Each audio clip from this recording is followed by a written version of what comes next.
আমাদের মতো দুর্বল দেশের মানুষগুলোকে ভিনদেশীরা, বিজাতিরা তারা আমাদেরকে বিভক্ত করে এবং ডিভাইড অ্যান্ড রোল গেম তারা খেলে আমাদের ব্যাপারে। আমরা জানি সবাই, কিন্তু এরপরও আমরা ফাঁদে পা দিই।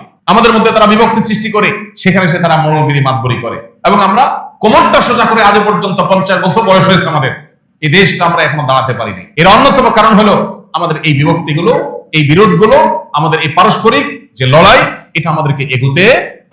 আল্লাহ সুবহানাহু ওয়া তাআলা আমাদের জন্য, বিশেষ করে ঈমানদারদেরকে লক্ষ্য করে, পরস্পরে ঐক্যবদ্ধ থাকা এটাকে আমাদের জন্য আবশ্যক করে দিয়েছেন, নির্দেশ জারি করেছেন। আর বিচ্ছিন্ন হওয়া, বিভক্ত হওয়া এটাকে আমাদের জন্য হারাম করে দিয়েছেন। এই জন্য ঈমান সবসময় ঐক্যের আহ্বান করে, ঈমানদার সবসময় ঐক্যবদ্ধ থাকতে হয়, কারণ এটা ঈমানের দাবি। আল্লাহ সুবহানাহু ওয়া তাআলা বলেছেন, ওয়া'তাসিমু বিহাবলিল্লাহি জামিআন ওয়া লা তাফাররাকু, তোমরা আল্লাহর রশিকে সবাই মিলে আঁকড়ে ধরো, ওয়া লা তাফাররাকু, আর তোমরা বিচ্ছিন্ন হয়েও না, বিভিন্ন দলে দলে, গ্রুপে গ্রুপে বিভক্ত হয়েও না। ওয়াযকুরু নি'মাতাল্লাহি আলাইকুম, আর আল্লাহর নিয়ামতের কথা তোমরা স্মরণ করো, ইয কুনতুম আ'দাআ, যখন তোমরা শত্রু ছিলে। নবী করিম সাল্লাল্লাহু আলাইহি সাল্লাম মদিনায় যখন এসেছেন, তার হাতে হাত রেখে তার প্রতি ঈমান আনয়ন করে ইসলামের সুশীতল ছায়ায় আসার আগে মদিনার মানুষদের মধ্যে যে বহুদা বিভক্তি ছিল, সেদিকে ইঙ্গিত করে আল্লাহ বলছেন, ইয কুনতুম আ'দাআ, আর স্মরণ করো সেই সময়ের কথা যখন তোমরা পরস্পর ভয়ঙ্কর শত্রুতায় লিপ্ত ছিলে। যুগ যুগ ধরে তোমরা এক গোত্র আরেক গোত্রের বিরুদ্ধে যুদ্ধে লিপ্ত ছিলে। ফাসবাহতুম ফাআল্লাফা বাইনা কুলুবিকুম, আল্লাহ তাআলা তোমাদের পরস্পর অন্তরগুলোকে মিলিয়ে দিলেন, অন্তরগুলোর মধ্যে পরস্পরের প্রতি সম্প্রীতি, সৌহার্দ্য এমনভাবে সৃষ্টি করে দিলেন। ফাসবাহতুম বিনিআমাতিহি ইখওয়ানা, ফলে আল্লাহর নিয়ামতে তোমরা ভাই ভাই হয়ে গেলে একে অন্যের প্রতি। এই আয়াত আমাদেরকে ঐক্যবদ্ধ থাকার গুরুত্বের প্রতি সুস্পষ্ট নির্দেশনা দেয়, এবং বিভক্তি সেটা যেন আমাদের জন্য কোনোভাবেই শোভনীয় নয়, সেটি বিষয় এখান থেকে পরিষ্কার বার্তা আমরা পেলাম। অন্য আয়াতে আল্লাহ বলেছেন, ওয়াতিউ আল্লাহ ওয়া রাসূলাহ, তোমরা আল্লাহ এবং তার রাসূলের আনুগত্য করো। তবে আল্লাহ এবং তার রাসূলের আনুগত্যের পাশাপাশি ওয়ালা তানাযাউ, তোমরা পরস্পর বিবাদে লিপ্ত হইও না। ফাতাফশালু, যদি বিবাদে লিপ্ত হও তাহলে তোমরা হেরে যাবে, দুর্বল হয়ে যাবে, তোমরা ব্যর্থ হয়ে যাবে। ওয়াতাযহাবা রিহুকুম, এবং তোমাদের শক্তি, তোমাদের সামর্থ্য এটা চলে যাবে, বাতাস চলে যাবে, পাওয়ারটা চলে যাবে, থাকবে না। আর এই ঐক্যবদ্ধ থাকার জন্য ভিন্ন ভিন্ন মতের মানুষগুলোকে নিজের ভাই মনে করে কাঁধে কাঁধ মিলিয়ে বৃহত্তর স্বার্থে একযোগে কাজ করার জন্য প্রয়োজন হয় পরম ধৈর্য এবং সবরের। এই জন্য আল্লাহ তাআলা আয়াতের পরের অংশে বলেছেন, ওয়াসবিরু, আর ধৈর্য ধারণ করবে, মাথা গরম করা যাবে না, সীমা লঙ্ঘন করা যাবে না। ভিন্ন মতের মানুষদের সাথে থাকতে গেলে, কাঁধে কাঁধ মিলিয়ে ঐক্যবদ্ধ থাকতে গেলে ধৈর্য ছাড়া, সবর ছাড়া কোনোদিনই সম্ভব না। কারণ অনেক কিছু চোখে পড়বে, অনেক কিছু মাথায় আসবে, যেগুলো দেখে হয়তো রিয়্যাক্ট করতে মনে চাইবে, আর সে রিয়্যাক্টটা হয়তো ঐক্যের মধ্যে ফাটল ধরাতে পারে। এই জন্য আল্লাহ বলেছেন, ওয়াসবিরু, তোমরা ধৈর্য ধারণ করবে, ইন্নাল্লাহা মা'আস সাবিরিন, কারণ আল্লাহ তাআলা ধৈর্যশীলদের সাথে আছে। এই আয়াতটা একেবারে পরিষ্কারভাবে আমাদের জন্য বিভক্তিকে নিষিদ্ধ ঘোষণা করেছে, হারাম ঘোষণা করেছে। বিশেষ করে ঈমানদাররা, ঈমানদারদের যে বলয় এবং অঙ্গন আছে, সেই বলয়ের মধ্যে তারা বিভক্ত হতে পারে না, তারা বিচ্ছিন্ন হতে পারে না, সেটা আল্লাহ তাআলা নিষিদ্ধ করেছে। পরিস্থিতির মুখোমুখি এই আয়াতটি যেন আমাদের আজকের বর্তমান প্রেক্ষাপটেই নাজিল হয়েছে, যেন আজকেই আল্লাহ তাআলা আয়াত নাজিল করেছে। আয়াতটার অর্থের দিকে যদি আমরা লক্ষ্য করি, আবারও দেখব আল্লাহর আনুগত্য, রাসূলের আনুগত্য করা, ভালো কাজ করা, সেগুলো আপন জায়গায় করতে হবে, কিন্তু এগুলো করার পাশাপাশি আরেকটা জিনিস এডিশনালি আমাদের করতে হবে, তা হলো কোনোভাবে নিজেদের মধ্যে বিবাদ বিতণ্ডায় লিপ্ত হওয়া যাবে না। এটা একেবারে একটা পারিবারিক পর্যায় থেকে নিয়ে রাষ্ট্র বা আন্তর্জাতিক পরিমণ্ডল পর্যন্ত প্রত্যেকটা ক্ষেত্রের জন্য সমানভাবে প্রযোজ্য। একটা পরিবার যদি সুসংহত, সুসংগঠিত, শক্তিশালী এবং ভালো অবস্থানে থাকতে চায়, তাহলে পরিবারের সদস্যদের মধ্যে, ভাই বোনদের মধ্যে, স্বামী স্ত্রীর মধ্যে ভিন্ন ভিন্ন মত থাকা সত্ত্বেও ঐক্যবদ্ধ থাকার চেষ্টা করতে হবে। পরস্পরের শ্রদ্ধাশীলতা, এটার চর্চা করতে হবে। তা না হলে কোনোদিন একটা পরিবার সুসংহত থাকতে পারে। ঠিক একইভাবে একটা মসজিদ ভিত্তিক মহল্লা, একটা মসজিদ ভিত্তিক সমাজ, এটা সমাজের মধ্যে আদর্শ সমাজ হতে পারবে, নিজেদের অবস্থানকে শক্তিশালী করতে পারবে যদি নিজেদের মধ্যে বিভিন্ন বিষয়ে মতভিন্নতা থাকবে, থাকাটাই স্বাভাবিক। সেই মতভিন্নতা থাকা সত্ত্বেও যদি একে অন্যকে ধারণ করে, একে অন্যের প্রতি রেসপেক্ট করে, একে অন্যের ভালো গুণগুলোকে দেখে খারাপগুলোকে ইগনোর করে যদি পাশে একে অন্যের থেকে চলতে পারেন, তাহলে সেই মসজিদ মহল্লা এটা হবে আদর্শ মসজিদ মহল্লা। তাদের হবে সামাজিক অবস্থান অনেক শক্তিশালী। ঠিক একইভাবে একটি রাষ্ট্র তখনই শক্তিশালী হবে যখন রাষ্ট্রের ভিন্ন ভিন্ন বহু মত, বহু পথের মানুষগুলো তারা পরস্পরের প্রতি শ্রদ্ধাশীল থাকে, কেউ কাউকে খোঁচাখুচি না করে, কেউ কাউকে আঘাত না করে, বিভিন্ন মতের মানুষদেরকে ধারণ করতে পারে। এই জিনিসটা করা ছাড়া একটা রাষ্ট্র কখনো শক্তিশালী বা সুসংহত অবস্থানে যেতে পারে না। এই যে আল্লাহ তাআলা বলেছেন, ওয়ালা তানাযাউ, তোমরা পরস্পরের মধ্যে বিতণ্ডা, ঝগড়া, বিবাদে লিপ্ত হইও না। যদি হও ফাতাফশালু, তাহলে তোমরা ব্যর্থ হয়ে যাবে, জাতি হিসাবে তোমরা ব্যর্থ হয়ে যাবে। ইমানদারদেরকে বিশেষ করে আল্লাহ তাআলা লক্ষ্য করে বলেছেন, এটি সবার জন্য প্রযোজ্য যে কেউই যদি নিজেদের মধ্যে বিতণ্ডা লিপ্ত হয় তাহলে তারা ব্যর্থ হয়ে যাবে, তারা হেরে যাবে, তাদের অস্তিত্ব তারা টিকাতে পারবে না। এবং এর ফলশ্রুতিতে তাদের শক্তিটা এটা শেষ হয়ে যাবে, বাতাস ফুরিয়ে যাবে। আর এটার জন্য প্রয়োজন হয় সবরের, ধৈর্যের। আল্লাহ তাআলা আমাদেরকে ধৈর্য ধারণ করার তৌফিক দান করুন। ভাইরা আমার, আমরা অনেক ফরজের কথা শুনেছি। এই ফরজের কথা হয়তো অনেকেই শুনলেন, সেটা হলো মুসলমানরা পরস্পরের প্রতি সহানুভূতিশীল থাকা এবং মুসলমানদের মধ্যে কোনো প্রকার বিচ্ছিন্নতা, বিভক্তি, গ্রুপ এগুলো সৃষ্টি না করে ঐক্যবদ্ধ থাকার চেষ্টা করা। এটা কিন্তু কোরআনের নির্দেশ এবং ফরজ। আর মুসলমানদের মধ্যে কোনো বিভক্তি সৃষ্টি করা এবং কোনো প্রকার বিচ্ছিন্নতা সৃষ্টি করা, গ্রুপ সৃষ্টি করা, এটা পরিষ্কারভাবে নিষিদ্ধ এবং হারাম।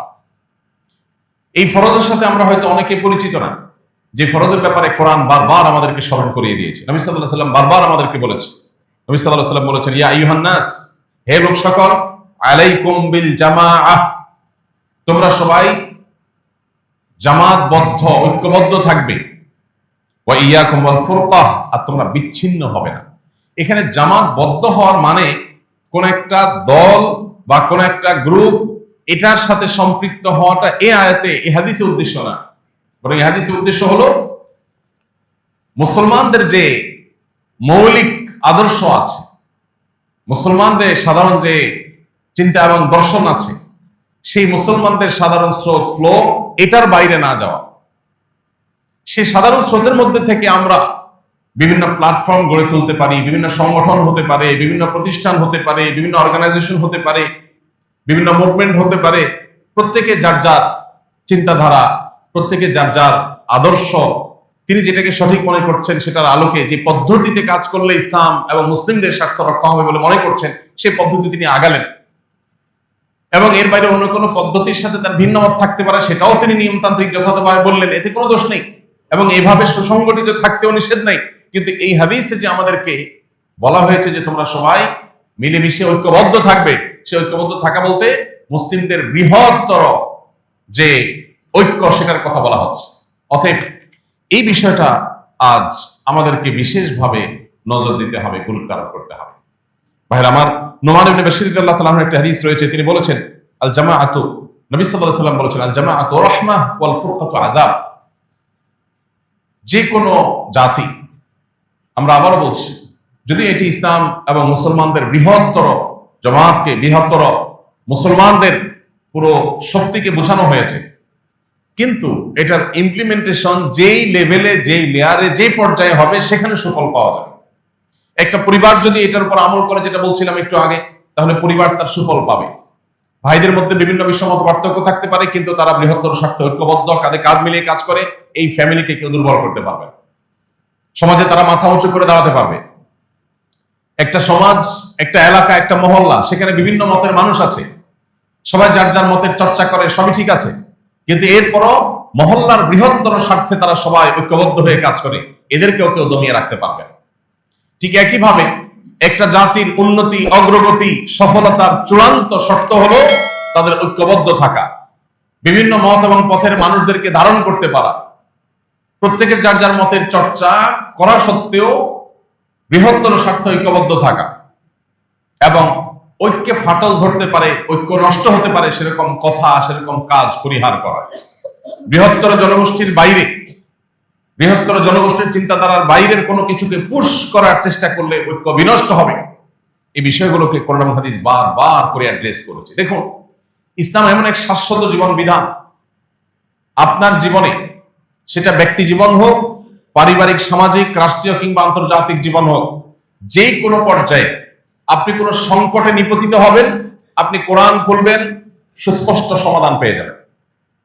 আজ আমরা যে সংকটের মুখোমুখি, আজ আমরা যে আশঙ্কায় প্রত্যেকটা মানুষ করছি যে আমাদের ঐক্যে ফাটল হয়ে যাচ্ছে কিনা, আমরা বিচ্ছিন্ন হয়ে যাচ্ছে কিনা, আমরা দুর্বল হয়ে যাচ্ছি কিনা, কোরআন সে কথা 1450 বছর আগে বলে গেছে।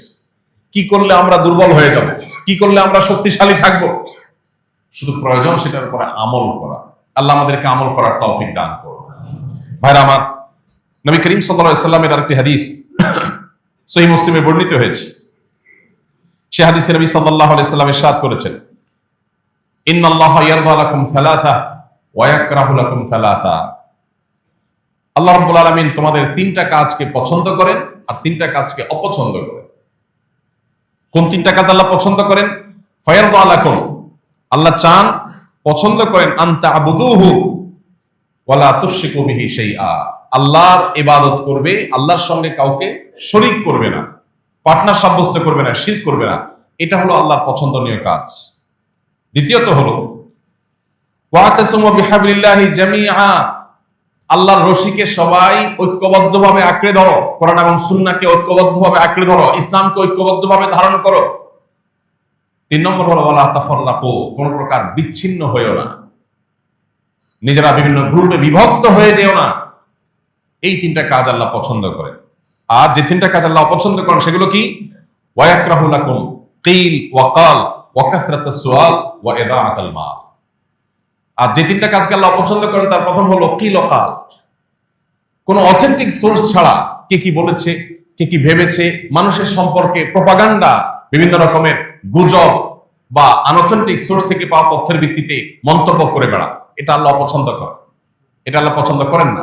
আর সোশ্যাল মিডিয়ার চতুর্দিকে দেখবেন এটার সয়লাভ চলছে, কে কি বলছে, কে কি ভাবছে, কার উদ্দেশ্য কি ছিল, অহেতুক এই সমস্ত বিষয়গুলোর পেছনে পড়ে থাকা, এটা আল্লাহ পছন্দ করেন।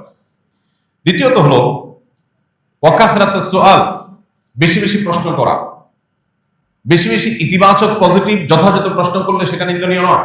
এখানে বেশি বেশি প্রশ্ন বলতে অহেতুক, অবান্তর, অপ্রাসঙ্গিক, অজাগায় এবং নিয়ম বহির্ভূত প্রশ্ন করা, অসৎ উদ্দেশ্যে প্রশ্ন করা, এটাকে আল্লাহ পছন্দ করেন। আর তৃতীয়ত হলো ইদাআতাল মাল, সম্পদ নষ্ট করা, সম্পদ অপচয় করা, সম্পদ নষ্ট করা, সম্পদ হানি করা, ভাঙচুর করা, অহেতুক সম্পদের ক্ষতি করা, এটা আল্লাহ তাআলা অপছন্দ করেন। তাহলে হাদিস থেকে আমরা বুঝলাম আল্লাহর পছন্দনীয় কাজের তালিকায় দুটি বিষয় বিশেষভাবে রয়েছে। এক হলো ঐক্যবদ্ধ থাকা, আর দ্বিতীয়ত হলো বিচ্ছিন্ন না হওয়া। যারা বিচ্ছিন্ন হয় না, এই মানুষগুলোকে আল্লাহ তাআলা পছন্দ করেন। ভাইরা আমার, বিভিন্ন মত, বিশেষ করে ভিন্ন মতের মানুষের সাথে চলতে পারা, এটা বিরাট বড় একটা যোগ্যতার ব্যাপার। এটা সবাই পারে না। আপনার সাথে আমার বিভিন্ন বিষয়ের মত পার্থক্য আছে, এরপরও আপনার সাথে আমি ঐক্যবদ্ধভাবে কোনো কাজ করতে পারছি, এটা হলো বিশাল বড় যোগ্যতার ব্যাপার। এই যোগ্যতা অর্জন করা ছাড়া পৃথিবীতে কেউই পরিপূর্ণভাবে সাকসেস হতে পারে না। আপনি একটা ব্যবসা পরিচালনা করবেন, আপনার ব্যবসায়িক পার্টনারের সাথে আপনার বিভিন্ন বিষয়ে মতভিন্নতা থাকতে পারে। আল্লাহ তাআলা বিভিন্ন রুচি দিয়ে মানুষকে সৃষ্টি করেছে, কিন্তু এরপরও আপনার ব্যবসার স্বার্থে তার সাথে ঐক্যবদ্ধ থাকতে পারাটা, এটা একটা যোগ্যতার ব্যাপার। এই যোগ্যতা যদি উভয় পার্টনার বা সব পার্টনারদের মধ্যে না থাকে, তাহলে তারা সাকসেস হয় না। ঠিক একইভাবে একটা রাষ্ট্র, একটা সমাজ, এটা গঠন করতে গিয়ে সমাজের সমস্ত সদস্যরা, মানুষগুলো, তারা যদি ঐক্যবদ্ধ না থাকে, তাদের নেতৃবৃন্দ যদি তাদেরকে ঐক্যবদ্ধ রাখতে না পারেন, বিশেষ করে জাতীয় স্বার্থে, তাহলে সেই জাতি সারা জীবন বিদেশিদের, ভিন দেশিদের, ভিন ধর্মের, ভিন জাতির গোলামি করা ছাড়া তাদের কপালে আর কিছু জুটতে পারে না। আল্লাহ রাব্বুল আলামিন আমাদেরকে ঐক্যবদ্ধ থাকার গুরুত্বকে বোঝার তৌফিক দান করুন। ভাইরা আমার, নবী করিম সাল্লাল্লাহু আলাইহি সাল্লাম আরেকটা হাদিসে প্রসঙ্গ উল্লেখযোগ্য, তিনি বলেছেন লা তাবাগাদু ওয়ালা তাহাসাদু ওয়ালা তাদাবারু ওয়া কুনু ইবাদাল্লাহি ইখওয়ানা। তোমরা একে অন্যের সাথে শত্রুতা বিদ্বেষে লিপ্ত হইও না, এবং তোমরা একে অন্যের প্রতি হিংসা পরায়ণ হইও না, একে অন্যের পেছনে লেগো না। তোমরা পরস্পর পরস্পরের ভাই হয়ে থাকো, আল্লাহর বান্দা হয়ে থাকো, ইমানদারদেরকে লক্ষ্য করে আল্লাহ বলেছেন। অতএব এই হাদিসগুলো আজ আমাদের জন্য খুবই গুরুত্বপূর্ণ। বিশেষ করে আজকের সমাজ বাস্তবতা এই হাদিস বড় অসহায় একটা অবস্থানের মতো। অর্থাৎ এই হাদিসকে কেউ খুব একটা গুরুত্বের সাথে আমলে নেয় না। হিংসা আজ আমাদের সবচেয়ে পছন্দের আইটেম। পরস্পরের সাথে লেগে থাকা, একজন আরেকজনের সাথে শত্রুতা করা, অসুস্থ প্রতিযোগিতা এবং কম্পিটিশনে লিপ্ত হওয়া, এটা আমাদের নিত্য নৈমিত্তিক একটা বিষয়ে পরিণত হয়েছে। সেটা ধর্মীয় প্রতিষ্ঠান, মসজিদে, মাদ্রাসাতে যেমন হয়, সেটা আমাদের পরিবার এবং সমাজের ক্ষুদ্র ক্ষুদ্র পরিসরে যেমন হয়, আমাদের রাষ্ট্রীয় পর্যায়ে, আন্তর্জাতিক পর্যায়ে সেগুলো আরো বেশি হয়, এবং সেটাই আমাদের দুরবস্থার অন্যতম কারণ। নবী করিম সাল্লাল্লাহু আলাইহি ওয়াসাল্লাম বলেছেন, আল কুফরু মিল্লাতুন ওয়াহিদা, সমস্ত কুফরি শক্তি, মুসলিম বিরোধী শক্তি, তারা এক, ঐক্যবদ্ধ। আপনি লক্ষ্য করবেন যে মুসলিমদের স্বার্থ বিরোধী বিষয়ে কাজ করার ক্ষেত্রে তারা পরস্পরের সহযোগী। এত নির্লজ্জ এবং এত নিকৃষ্ট অবস্থান তারা নিচ্ছে। মানবতা বিরোধী অপরাধ হচ্ছে, মানুষ খুন হচ্ছে, শত শত শিশু নিহত হচ্ছে, দুর্ভিক্ষে মানুষ মারা যাচ্ছে, সেখানে ত্রাণের গাড়ি ঢুকতে দেওয়া হচ্ছে না, নীরবে সব সমর্থন করে যাচ্ছে। অতিথি ডেকে এনে তাদেরকে লাঞ্ছিত করছে, অপমানিত করছে, মিডিয়ার সামনে শত শত অপসরা, গোটা বিশ্বের মানুষের সামনে তাদেরকে নাজেহাল করে ছাড়ছে। কিন্তু একটা লোক বলছে না যে লোকটা বেয়াদব বা অসভ্য, কেউ বলছে না। প্রত্যেকটা লোক মুখে কুলুপ দিয়ে বসে আছে। কেন? তাদের বৃহত্তর স্বার্থ নষ্ট হবে। একটা উদ্ভট, একটা উন্মাদ, একটা পাগল, একটা অসুস্থ মস্তিষ্কের মানুষকেও নীরবে নিবৃতে তারা সমর্থন করে যায় তাদের বৃহত্তর স্বার্থে। সে জানে এবং তার সাথেও ভিন্ন মত আছে, কিন্তু এরপর তার স্বার্থে সে চুপচাপ থাকে, নীরব থাকে। আর আমরা সব বিষয়ে একমত থাকা সত্ত্বেও আমরা একে অন্যকে খোঁচাখোঁচি না করলে, বিরোধিতা না করলে, পিছনে লাগালাগি না করলে আমাদের পেটের ভাত হজম হয় না। আর এই জন্য বলেছি এই হাদিসটা আজ বড় অসহায় হয়ে গেছে। এই হাদিসের কোনো বাস্তবায়ন আমাদের জীবনে খুব একটা দেখা যায় না, লক্ষ্য করা যায় না। এই জন্য ভাইরা, অন্যান্য ফরজের সাথে, অন্যান্য আমলের সাথে এই আমলটা, এই ফরজটার প্রতি আমাদের বিশেষভাবে মনোযোগী হতে হবে।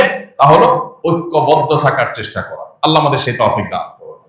এই মসজিদ আমাদেরকে ঐক্যবদ্ধ থাকার শিক্ষা দেয়, এই নামাজ আমাদেরকে ঐক্যবদ্ধ থাকার শিক্ষা দেয়। দেখুন, আপনি যখন নামাজের কাতারে দাঁড়িয়েছেন, আপনার প্রতিবেশী যার সাথে আপনার গন্ডগোল হতে পারে, নামাজে তার পাশেই আপনি দাঁড়িয়ে নামাজ পড়ছেন, কাঁধে কাঁধ মিলিয়ে একটা কাতারে দাঁড়াতে পারা সহজ কথা না। সে কাজটা নামাজ করছে। আপনি আরেকটা ইসলামিক দল, তাদের আইডিওলজির সাথে আপনার ভিন্ন মত আছে, এরপরও আপনারা নামাজের জামাতে কাঁধে কাঁধ মিলিয়ে দাঁড়াচ্ছেন। এটা ঐক্যের শিক্ষা দেয় যে মত ভিন্ন হতে পারে, কিন্তু নামাজ আমাকে একত্র করছে, আমাকে পাশাপাশি দাঁড়াতে উৎসাহিত করছে, উদ্বুদ্ধ করছে, এবং ফাঁকা জায়গা রাখতে নিষেধ করছে। নবী সাল্লাল্লাহু আলাইহি ওয়াসাল্লাম বলেছেন, খায়রুকুম আলিয়ানুকুম মানাকা ফিস সালাহ, তোমাদের ভিতরে সবচেয়ে ভালো মানুষ হলো তারা যারা নামাজের মধ্যে পাশের নামাজি ভাইয়ের জন্য তার কাঁধকে কোমল করে দেয়, হার্ড করে না, অর্থাৎ অন্য ভাইকে ধারণ করে, তাকে জায়গায় করে দেয়। আপনি ভিন্ন মতের মানুষকে নামাজের মধ্যে ঐক্যবদ্ধ করছেন, মসজিদ থেকে বের হয়ে দুইজনের দুইটা কেবলা বানাচ্ছেন, দুজনের বিরোধিতা করছেন, শত্রুতা করছেন। ভাইরা আমার, এই জন্য এইটার চর্চা আমাদের সমাজে, আমাদের ব্যক্তিতে, আমাদের ভেতরে অনেক বেশি বাড়াতে হবে। আল্লাহ আমাদের সবাইকে সেই তৌফিক দান করুন। আজ আমরা কিভাবে ঐক্যবদ্ধ থাকবো সেই সূত্র আমরা খুঁজে বেড়াচ্ছি।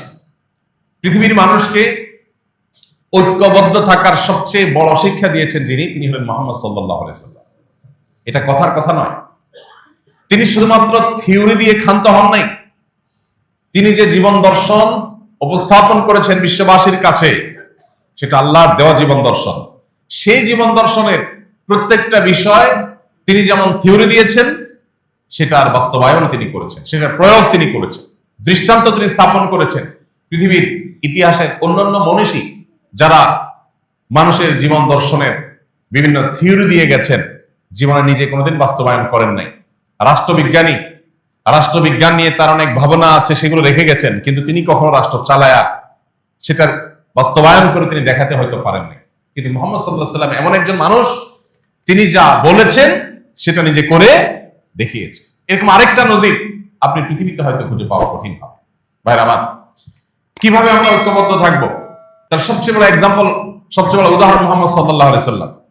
আমরা শুরুতে যে আয়াত তেলাওয়াত করছি সেই আয়াতে কিন্তু সেই সূত্র রয়েছে। আল্লাহ রাব্বুল আলামিন বলেছেন, ওয়াযকুরু নি'মাতাল্লাহ, হে মদিনাবাসী, হে মুসলমানেরা, তোমরা আল্লাহর সেই নিয়ামতের কথা স্মরণ করো। ইয কুনতুম আ'দা, যখন তোমরা পরস্পরের শত্রু ছিলে। আউস খাজরাজ, বনু কুরাইজা, বনু নাজির, মক্কার গোত্রগুলো পরস্পরের সাথে এমন ভাবে বিদ্বেষ শত্রুতায় লিপ্ত হয়েছে, যুগ যুগ ধরে তারা যুদ্ধ করেছে। বাবা মারা যাওয়ার সময় ছেলেকে ওসিয়ত করে যেত যে আমি আমার অমুক গোত্র যারা আমার শত্রু তাদের থেকে প্রতিশোধ পরিপূর্ণ নিয়ে তাদেরকে সমূলে শেষ করে যেতে পারলাম না, আমি চলে যাচ্ছি, তোমার কাজে দায়িত্ব দিয়ে গেলাম, তুমি বাকি কাজ করবা। সেই ছেলে আবার মরার সময় তার সন্তানকে ওসিয়ত করে যেত। এই ছিল যাদের ট্র্যাডিশন। আল্লাহ বলেছেন, ফাআল্লাফা বাইনা কুলুবিকুম, তোমাদের মধ্যে বহুদা বিভক্ত জাতিকে আল্লাহ তাআলা একত্র করে দিলেন। কিরকম একত্র করে দিলেন? আউস এবং খাজরাজ উভয় গোত্রের মানুষেরা নবী সাল্লাল্লাহু আলাইহি সাল্লামের নেতৃত্বে একই প্লেটে দস্তরখানে বসে তারা খাবার খেয়েছে এবং কাঁধে কাঁধ মিলিয়ে কান্নাহুম বুনিয়ানুম মারসুস, সীসা ঢালা প্রাচীরের মতো তারা একে অন্যের সাথে কাঁধে কাঁধ মিলিয়ে আল্লাহর রাহে লড়াই করেছেন, জিহাদ করেছেন। যেখানে পরস্পরে তারা যুদ্ধে লিপ্ত ছিলেন সেখানে তাদের সব শক্তিগুলো এক হয়ে গেল। মিরাকল কি ছিল? মুহাম্মদ সাল্লাল্লাহু আলাইহি সাল্লামের যোগ্য নেতৃত্ব। তিনি যখন মদিনায় এসেছেন, মদিনায় ইহুদিদের বসবাস ছিল, মদিনার স্থানীয় অরিজিনাল যারা তাদের বসবাস ছিল, আশেপাশে বেদুইনদের বসবাস ছিল। এখন আবার নবী সাল্লাল্লাহু আলাইহি সাল্লামের নেতৃত্বে মক্কা থেকে শত শত হাজারো মানুষ শরণার্থী হয়ে এসেছে, আশ্রয় প্রার্থী হয়ে এসেছে, মদিনায় অতিথি হয়ে এসেছে, তাদের বসবাস শুরু হয়েছে। চারটি শ্রেণীর মানুষের বসবাস মদিনায় ছিল। একদিকে ইহুদি, অপরদিকে মদিনার যে মানুষগুলো তারা আদি এবং প্রাচীন মুশরিকরা, আবার অপরদিকে বেদুইনরা মদিনার আশেপাশে ছোট ছোট গোত্রে যারা বিভক্ত ছিল, এবং চতুর্থ শ্রেণীর মানুষ ছিলেন মক্কা থেকে নবী সাল্লাল্লাহু আলাইহি ওয়াসাল্লামের নেতৃত্বে আসা মুহাজির সাহাবীরা। চারটা ভিন্ন ভিন্ন গ্রুপের ভিন্ন ভিন্ন জাতি একটা রাষ্ট্রে বসবাস করতে গিয়ে কত রকমের ভেজাল হওয়ার কথা, গন্ডগোল হওয়ার কথা। নবী সাল্লাল্লাহু আলাইহি ওয়াসাল্লাম অত্যন্ত বলিষ্ঠ হাতে সেটাকে দমন করে ঐক্যের এমন এক প্রাচীর তৈরি করেছেন, মানব ইতিহাসে হয়তো আর কারোর দ্বারা সেরকম ঐক্যের প্রাচীর তৈরি করা সম্ভব হবে না। তিনি ঐতিহাসিক যে মদিনা সনদ, এটা যে তিনি রচনা করেছেন, কেন করেছেন? মদিনাবাসীকে ঐক্যবদ্ধ রাখবার জন্য, সবাইকে ঐক্যবদ্ধ রাখার জন্য সর্বোচ্চ ছাড় তিনি দিয়েছেন। মক্কা থেকে যারা এসেছেন তারা যেন মদিনা রাষ্ট্রের অর্থনীতির উপরে কোনো প্রভাব না ফেলে। এতগুলো মানুষ বাহির থেকে আসছে যাদের ঘর নাই, বাড়ি নাই, ব্যবসা নাই, বিজনেস নাই, কাজ নাই, তাহলে তারা আসার কারণে মদিনাবাসীর কোনো অসুবিধা যেন না হয়, তাদেরকে নবী সাল্লাল্লাহু আলাইহি ওয়াসাল্লাম নিজস্ব ব্যবসা বাণিজ্য এবং নিজস্ব উদ্যোগ এগুলো গড়ে তোলার জন্য উৎসাহ দিয়েছে। সবাই বাজারে বাজারে গিয়েছে, নিজস্ব উদ্যোগ তারা তৈরি করেছে, নতুন নতুন ব্যবসা স্থাপন করেছে, বরং মদিনা রাষ্ট্রের অর্থনৈতিক চাকাকে আরো সচল করতে ভূমিকা রেখেছে। এই ছিল নবী সাল্লাল্লাহু আলাইহি ওয়াসাল্লামের বলিষ্ঠ নেতৃত্ব। ইহুদিরা ঝামেলা করতে পারে, তাদের সাথে আগেই লিখিত চুক্তি করে ফেলেছেন, যাতে তারা গাদ্দারি করলে তাদের চুক্তির আলোকে তাদের বিরুদ্ধে অ্যাকশন নেওয়া যায়। বেদুইনদেরকে তিনি ঐক্যবদ্ধ করেছেন, তাদেরকেও ধারণ করেছেন। আমরা দেখি কোরআন আমাদেরকে ঐক্যবদ্ধ হওয়ার সূত্র শিখিয়েছে। আল্লাহ বলেছেন, কুল ইয়া আহলাল কিতাব তাআলাউ ইলা কালিমাতিন সাওয়াইন বাইনানা ওয়া বাইনাকুম, হে আহলে কিতাব আসো, যে ব্যাপারে তোমাদের সাথে আমাদের কোনো ভিন্ন মত নাই সেই ব্যাপারে আমরা অন্তত এক কাতারে দাঁড়াই, ঐক্যবদ্ধ হই। সেটা কি?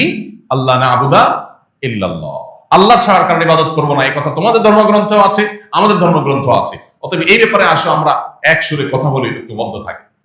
ঐক্যের মূল সূত্রগুলো খোঁজা এটা যোগ্যতার ব্যাপার, আর বিভক্তির সূত্র খোঁজা এটা শয়তানের কাজ, এটা কোনো মানুষ বা মুসলমানের কাজ হতে পারে। এই জন্য ভাইরা, আমাদের মধ্যে নবী সাল্লাল্লাহু আলাইহি ওয়াসাল্লামের ঐক্যের এই মূল সূত্রগুলোকে খুব বেশি ধারণ করার চেষ্টা করতে হবে। আপনারা লক্ষ্য করলে দেখবেন, মদিনায় নবী সাল্লাল্লাহু আলাইহি ওয়াসাল্লাম যখন এসেছেন, সেখানে কিন্তু আমরা যে চারটা জনগোষ্ঠীর কথা বলছি, চারটা জাতির কথা বলছি, পঞ্চম আরেকটা গ্রুপ ছিল মুনাফিকরা, যারা না ইহুদিদের সলিড ইহুদি ছিল না মুসলমানদের ছিল। তারা মূলত দুই দলের সাথে তাল মিলিয়ে চলতো, বিশেষ করে মুসলমানদের প্রতি বিদ্বেষ লালন করত, কাফেরদের গুপ্তচরের ভূমিকায় অবতীর্ণ হতো। সেই মুনাফিক যারা, তারা তো আদতে মুসলমান ছিল না, তারা তো ইসলামের শত্রু ছিল। আল্লাহ কোরআনে মুনাফিকদের সম্পর্কে বলেছেন তারা ফিদ্দারকিল আসফালি মিনান নার, জাহান্নামের সবচেয়ে অতল তলে তারা হারিয়ে যাবে, শাস্তি হবে তাদের। তাহলে যে মুনাফিকরা অমুসলিম, সেখানে মদিনায় অন্যান্য অমুসলিমদের মতো তাদের সাথে ট্রিট করার কথা ছিল, নবী সাল্লাল্লাহু আলাইহি ওয়াসাল্লাম সেটা করেন নাই। তারা মুসলমানদের বিরুদ্ধে, মুসলিম রাষ্ট্রের বিরুদ্ধে ষড়যন্ত্র লিপ্ত হয়েছিল, রাষ্ট্রের বিভিন্ন তথ্যকে তারা বাহিরে পাচার করত। নিয়ম অনুযায়ী তাদের মৃত্যুদণ্ড হওয়ার কথা ছিল, তাদের শাস্তি হওয়ার কথা ছিল, কিন্তু নবী সাল্লাল্লাহু আলাইহি ওয়াসাল্লাম সেটা একবারও করেননি। কেন করেননি?